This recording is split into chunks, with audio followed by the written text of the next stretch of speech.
Assalamualaikum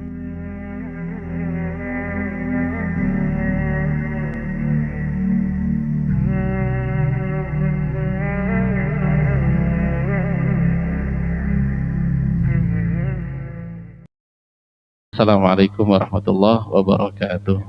Yang kedua adalah haitsulah murakhis, di mana tidak ada rukhsah.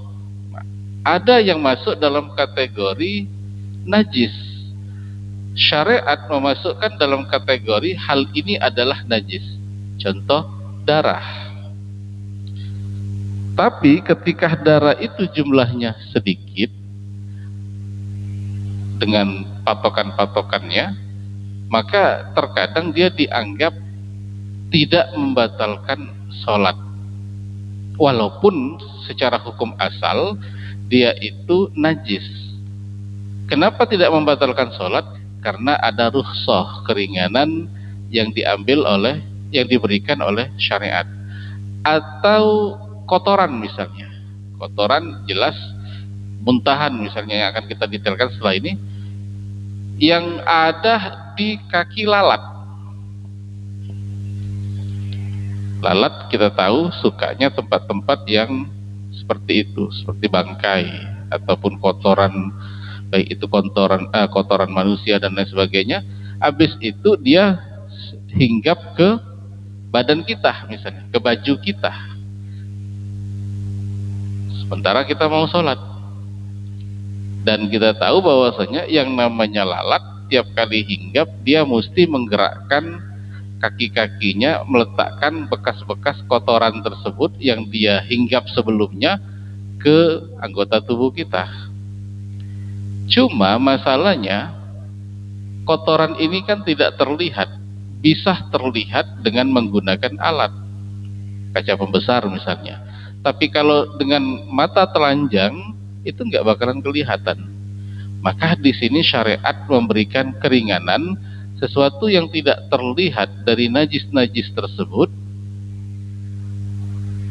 tidak terlihat oleh mata kepala, maka itu dianggap sebuah keringanan. Najis tersebut ada, tapi karena tidak terlihat maka diberikan maaf.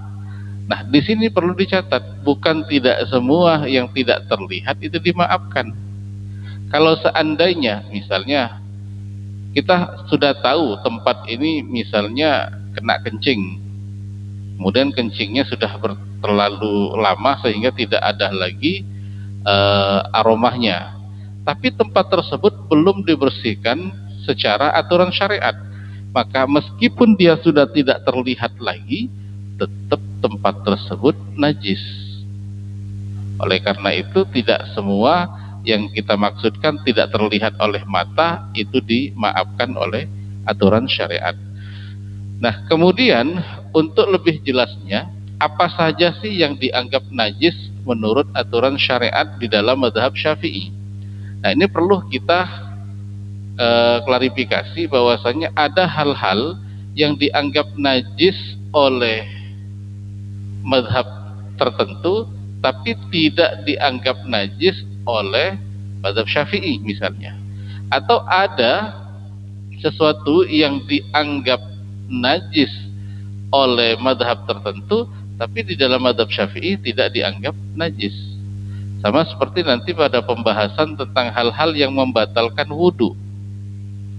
Hal-hal yang membatalkan wudu sudah kita bahas dulu ya. Darah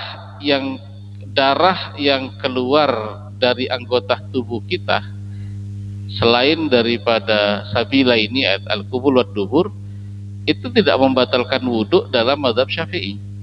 Seseorang yang misalnya ketika selesai wudhu kemudian jatuh lalu luka kakinya atau tangannya, maka dia cukup membersihkan luka tersebut, kemudian kalau memang harus diperban dan lanjutkan sholat, tidak membatalkan wudhunya.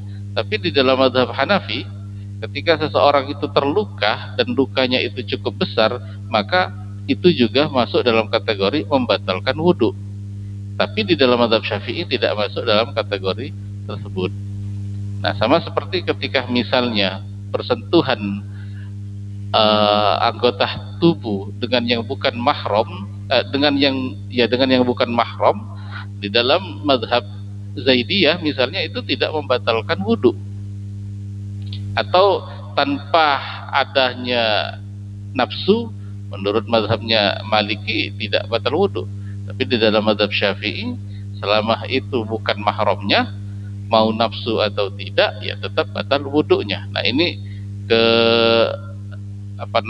keanekaragaman pendapat yang tentunya pernah kita jelaskan bahwasanya ini berlandaskan kepada dalil yang dipegang oleh masing-masing mazhab. Bukan kemudian kita katakan ini aliran sesat, bukan. Mereka memiliki landasan masing-masing.